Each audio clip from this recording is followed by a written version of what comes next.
Because what they can often will say to you is something along the following lines. You know, you right to lifers. You have been claiming all along that when you are opposing abortion, that you're not just trying to impose some form of religious morality on other people. You claim that you're protecting the rights of unborn children who you say are persons. But when we come to suicide, your true colors come out. Because here we're talking about a competent adult who's choosing that he or she wants to die. And you are simply coming up with your old, tired morality, telling them that you're going to impose your morality on them and force them to stay alive despite their own wishes. In other words, you are violating the autonomy of competent adults. Well, how true is that claim?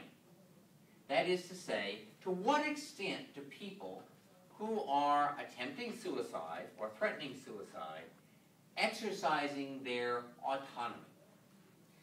Well, there are a couple of very interesting studies. I should tell you that the phenomenon of people who commit suicide or attempt suicide is one of the best studied, dating back to the 19th century. It's been a subject of tremendous social science research.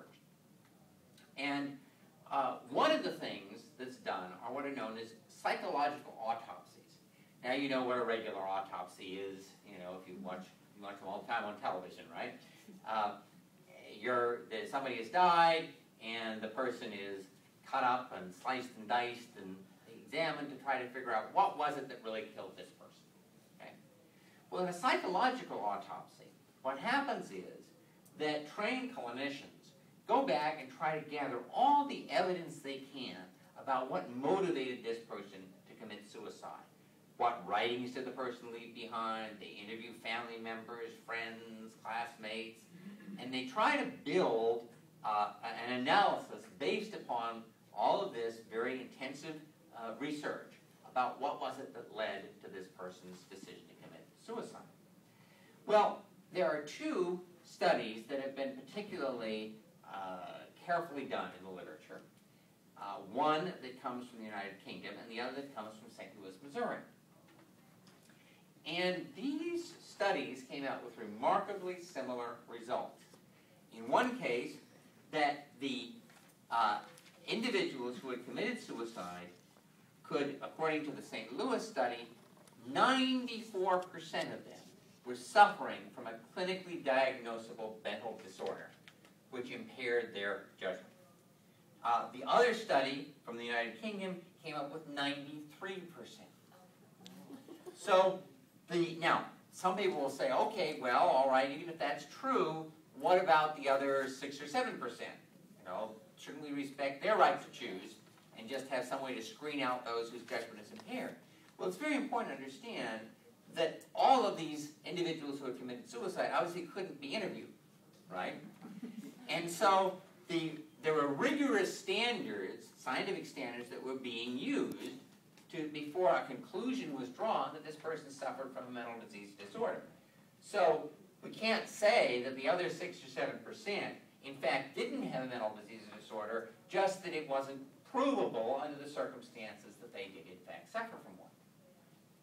Well, one thing that we do know is that if somebody attempts to commit suicide and is stopped and given suicide counseling, 5 years later, less than 4% have gone on to kill themselves. 35 years later, less than 11% have gone on to kill themselves. So this very obviously final and irrevocable decision, unless you're stopped, is one about which people obviously are quite ambivalent. And in fact, what those who have studied, psychologists and psychiatrists who have studied the phenomenon of people attempting suicide have found, is that as strange as it may seem, what the people who attempt suicide are doing is not coming out of a desire to die. It's coming out of another type of motivation. This motivation varies. One such circumstance is suicide as a form of aggression. Well, what does that mean? My boyfriend dumped me. I'll commit suicide and then see how he feels. Okay? Sort of the opposite of that is suicide as a form of self-punishment. There is one notable instance of this about 20, 25 years ago, when the Chief of Naval Operations, Admiral Gorda, was alleged to have been wearing some medals or some ribbons from Vietnam that he was not entitled to wear. And he went home and he said that, wrote a note saying he brought dishonor on the Navy and shot himself. Okay?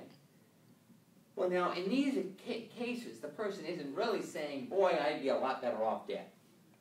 Okay? There's something else going on. There's an attempt to communicate something, right? Aggression towards someone else, or this notion of self-punishment. One of the tragic things we find, for example, for people with post-abortion syndrome, is that there is an increased suicide rate among people with that condition. But those aren't the only circumstances. Another type is suicide as a form of ordeal. Well, now that may sound very strange, but it is particularly true of people who suffer from what physicians call a flat affect. What does that mean? Well, most of us have, different moods. Maybe a beautiful, bright day outside, sun shining, we're happy, or it may be raining, or maybe there's a lot of smoke in the air, and, we're more depressed. We got a test tomorrow, something like this. But someone with a flat affect goes through life at an emotional monotone. And often with people in this circumstance, they will attempt suicide almost as though they're throwing dice. And they sort of are thinking, well, I will try to kill myself, and if I die, it means I meant to die, and if I live, it means I meant to live. Okay? Again, not the sort of rational suicide being held up by the people at Compassionate Choices. But by far the most common motivation, we are told by the experts, is suicide as a form of appeal. This is the well-known cry for help. And now understand, this does not mean somebody sits down and says consciously, I'm in a real jam.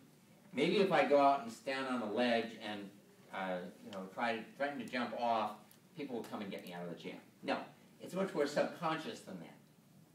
But the reality is that often people who will subconsciously do things like take drug overdoses, but not enough to kill themselves. Now, one of the tragedies is sometimes they miscalculate and they die in any event. Okay? But the ironic thing is there are actually studies that show that this is an effective way of getting help. Not that I'm recommending it to anybody. But there are groups of people with very similar life problems have been examined. And the group that attempted suicide and was stopped, and of course got interventional counseling and so forth, is compared to the group with the similar life problems who never did attempt suicide. And 5 or 7 years down the line, the group that attempted suicide is in much better psychological shape, on average, than those who didn't. Well, why is this? Well, it's because, at least until recently in any event, someone who attempts to commit suicide has evoked a powerful response in the community. In other words, if people didn't realize this was somebody who was in a real bad situation, it woke up people. And in fact, it mobilizes social support systems to try and counsel that person and try and help that person see that there are other positive alternatives, that it's not just this choice. One of the things that we're told about people who are suicidal is often that they really develop a sort of, particularly if they're depressed, they develop a sort of tunnel vision. And people who have not gone through clinical depression do not realize how devastating a disease it is. There have been some good books written from the perspective of people who've experienced depression, but people who have been in a truly clinical depression will tell you that the pain is worse than any physical pain they've ever experienced, worse than childbirth or kidney stones. And often people in that situation their judgment is so clouded that they really feel either I'm going to continue to experience this horrible, horrible pain, or I have to die. Whereas, in fact, depression is a very treatable illness. And the best evidence is that it's a combination of drugs and talk therapy. And in fact, there have been recent drugs that have come on the market. It used to be that it took 2 weeks or 3 weeks or 4 weeks before it really could take effect. There are some now that will take effect in 48 to 72 hours. So the fundamental point here is simply this. The claim that individuals who are committing suicide or attempting suicide are simply expressing their autonomous choice is simply false. In fact, they are individuals who are suffering from very significant illnesses. We have this sort of stigma in our society that somehow mental illnesses aren't real as opposed to physical illnesses, and it's simply not true. In fact, we know that many mental illnesses have a biochemical basis, such as depression. Right? And the great tragedy, the really great tragedy, would be that if someone is, let's say, attempting suicide as a cry for help, and the response of our society is to say, well, that's your choice. It's up to you. It will not be heard as an affirmation of their civil rights, but rather as, we don't care whether you live or die. And many individuals who could be counseled, who could go on to live productive and full lives, will be lost. And we don't have the time here to go through the number of very long list of creative geniuses who at one time or another attempted suicide and were stopped. And we would have lost so many compositions or scientific breakthroughs if that had been the case. Abraham Lincoln very seriously considered suicide. He was extremely depressed in his younger years. And you can imagine what would have happened if he had followed through on that. Now, one of the things that you will hear, of course, from advocates of legalizing assisted suicide is, well, we're not really talking about people who are, the ordinary person who's committing suicide. No, we're talking about people with terminal illness. And, that's different, because that's somebody who's dying. They may be dying in great pain. And the issue really is, should they have the ability to control the time and manner of their death? They're all going to die. But they're going to die, they should be able to control the time and manner of their death. That's the argument. But the notion that people who are terminally ill are fundamentally different than those who attempt suicide. Only 1 to 3% of those who are terminally ill, in fact, do attempt suicide. So it's certainly not the case that it's sort of normal to assume that you should commit suicide if you're terminally ill. There are studies that have looked at the fact that those people who, in fact, entertained suicidal thoughts were depressed. And again, the important point is, Jack Kevorkian would say, well, look, if somebody is depressed, that's a good reason to commit suicide. I mean, after all, if you're terminally ill, you ought to be depressed, right? And it's a rational response just to commit suicide. Well, that really comes from such an uninformed understanding of depression. Somebody could be dying of cancer, and maybe doctors are not good at making these long-range predictions. I know in my own mother's case, she was told that she had a year to live, and she lived for 5 years. But the point is that suppose somebody is expected to die within 5 years, or 1 to 5 years from cancer, like my mother, and the person suddenly gets a life-threatening kidney infection that can be cured by antibiotics. Do we say, well, she's going to die anyway, let's not treat the kidney infection? Okay. Well, we certainly shouldn't. I mean, after all, got a little bit of news for you. Sorry I have to break it to you. Nobody gets out alive. Yeah. We are all terminally ill, okay? And some of us may have a better idea of when that's going to happen, but most of us aren't sure. You know, it could come in an automobile accident as we leave, right? So the notion that says, well, somehow it's fundamentally different when you're terminally ill, and then it makes sense to commit suicide, that's simply not correct.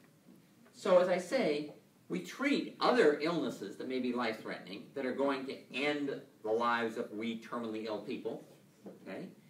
Depression is a life-threatening illness. It is no less a life-threatening illness than that kidney infection we talked about, okay? And it is also no less treatable. And the tragedy here, is that far too many healthcare professionals who are dealing with people who are dying are not adequately trained in spotting the signs of depression and calling in expert help to deal with and to treat that depression, okay? Or else they just sort of write it off as saying, oh, well, that's natural. And it is not natural. Now, the other sort of argument that is made is not so much from the autonomy side. Everybody should have a right to choose to do with his or her body what he or she wants to, including commit suicide. But it's sort of the quality of life argument.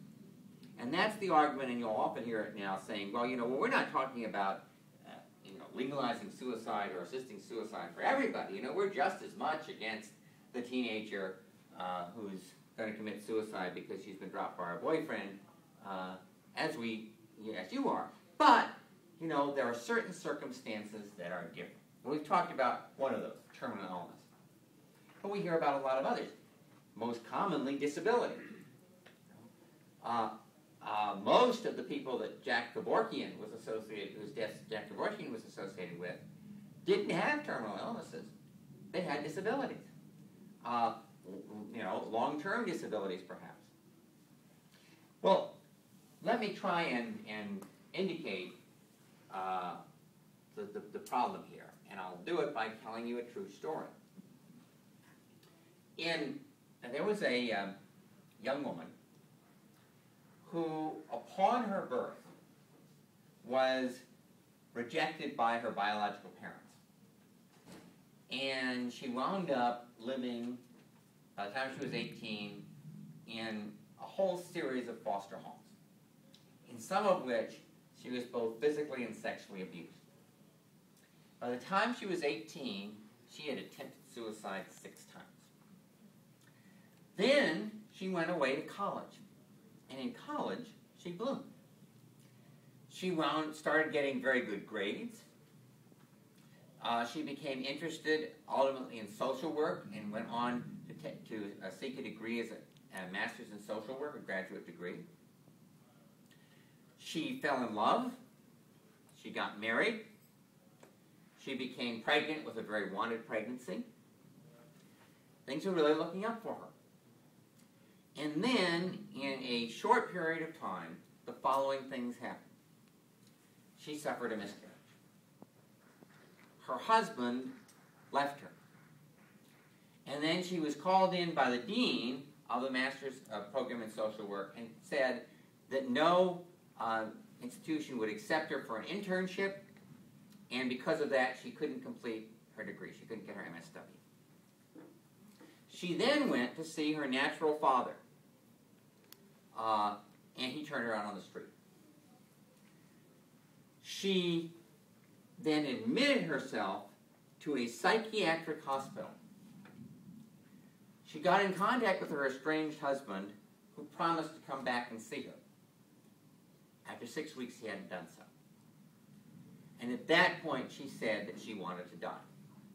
Now, hearing that description, what would you expect the psychologists and psychiatrists at that psychiatric hospital to say? Would you expect them to say, someone who has this sort of a history and has just undergone these dramatic life blows needs counseling and assistance? Or would you expect them to say, this is a purely rational decision, and she ought to be able to die? Well, in fact, the latter is what the psychiatrists and psychologists said. Now, I've left out one fact in describing this case. Elizabeth Bouvet was born with cerebral palsy. She did not have control of her body below her chest. She used a wheelchair. She had limited use of her hands. Okay? And what the psychologist said was, you know, it's purely rational for her not to want to remain trapped in this horribly contorted body. And the American Civil Liberties Union brought the case to the courts in California. And the Intermediate Appellate Court, which said that she had a right to die, waxed lyrical, saying Elizabeth Bouvet, trapped in this body, yearns to live, breathe free. And talked about how demeaning it must be to her that even her most, her bodily functions, her elimination, have to be taken care of by somebody else. Now, there's a reason why every major disability rights organization in the United States has strongly come out against legalizing assisting suicide. Because what they say about the case like Elizabeth Bouvet is that the decision to say that she ought to be able to commit to die was one that was actually a case of discrimination based on disability. What does that mean? Well, what it means is that anyone else in that condition who didn't have the disability would have been seen as a candidate for therapy. But because they couldn't see past her disability, they couldn't see the circumstances in her life that happened or could have happened to anyone regardless of that disability, they assumed that the disability was the reason for committing suicide. And they thought that was a rational thing to do. Now, the happy outcome is that she ultimately did not die. She ultimately turned, after she got the legal right to, she turned away from it. I should say, incidentally, to be clear here, the way in which she wanted to die was to have her food and fluids cut off, as opposed to a lethal injection. But the fundamental point is applicable to the cases of direct killing. So when we talk about people with disabilities, it's very important to understand, and again, people with disabilities will be the ones who will tell you this, that what makes their, quote, quality of life so poor is not so much the physical or mental impairment itself, as it is the attitude of others toward that physical or mental impairment. It's the barriers to employment, to transportation. It's the assumption that they can't do things for themselves, which they can very well do. Okay? It's constantly being surrounded by pity. And this sort of reaction is what makes life seem intolerable. So, all right, well, what is one of the most common reasons that you would think why people say, and most people who support suicide would say, well, there's one case certainly where suicide should be permitted. What would you think? Terminal illness. Well, terminal illness we've talked about. The one that people... Permanent vegetative state. Well, that's disability, a strong form of disability. Pain. You know, people who are in intractable pain. That's where there's, one of the most obvious circumstances in which people say, surely here, if someone is enduring unendurable agony, surely they ought to be able to choose death to get out of that. Well, here's the point.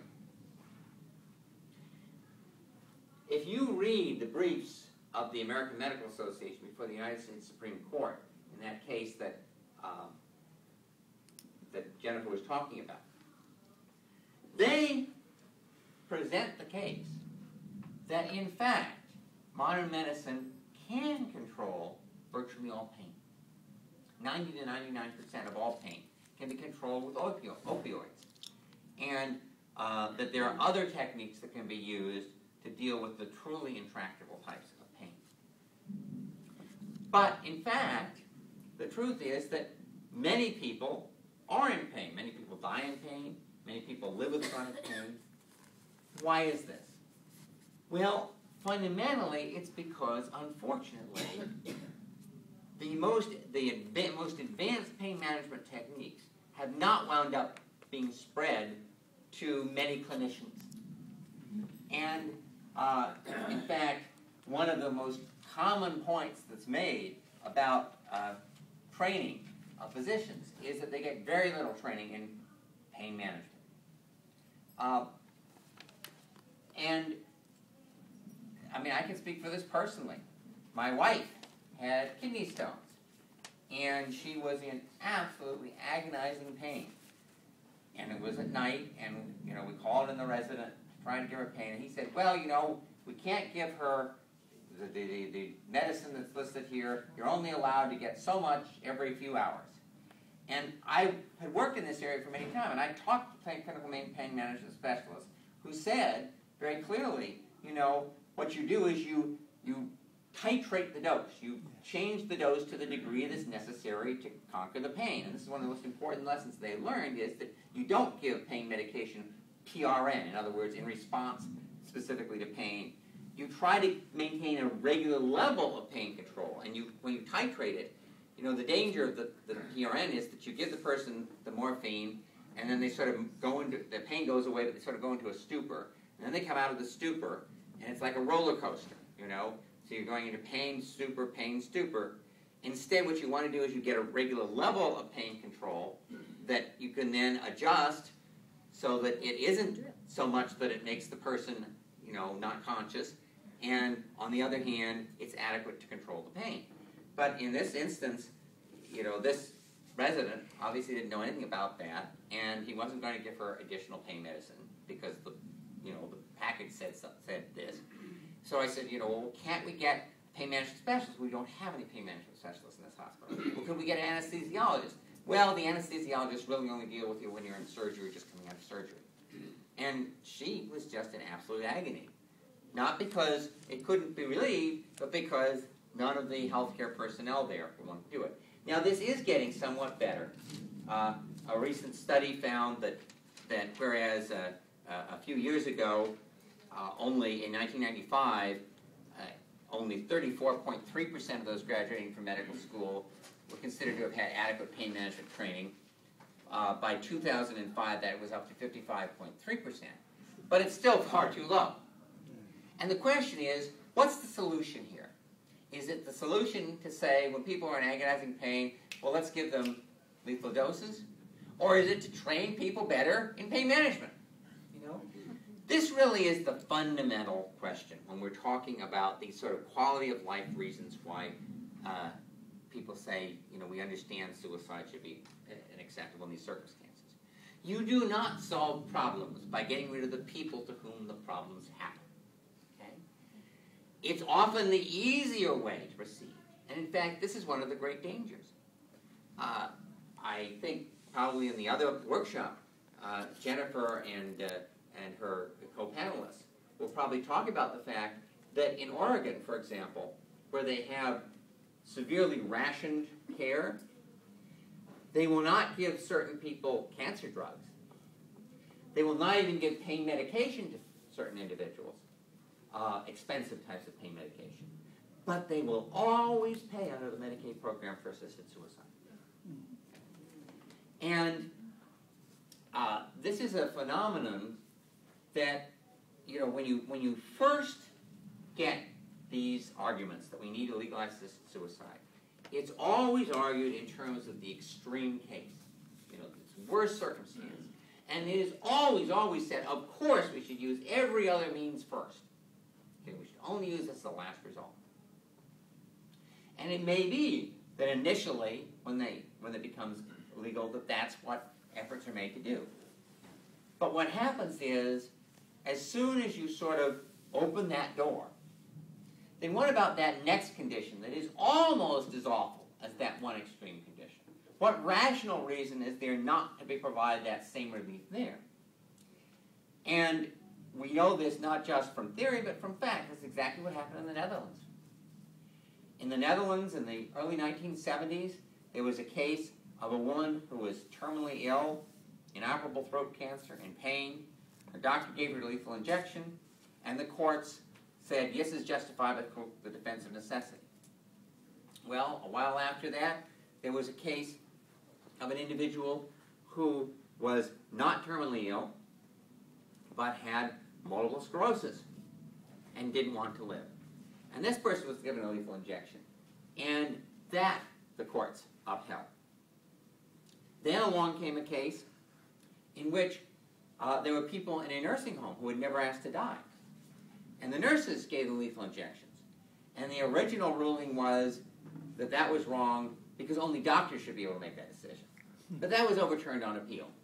And the nurses were let off. Okay, so we moved from, terminal illness, extreme pain, to disability, not terminal illness, to non-voluntary. And then we moved to individuals who were simply old and lonely.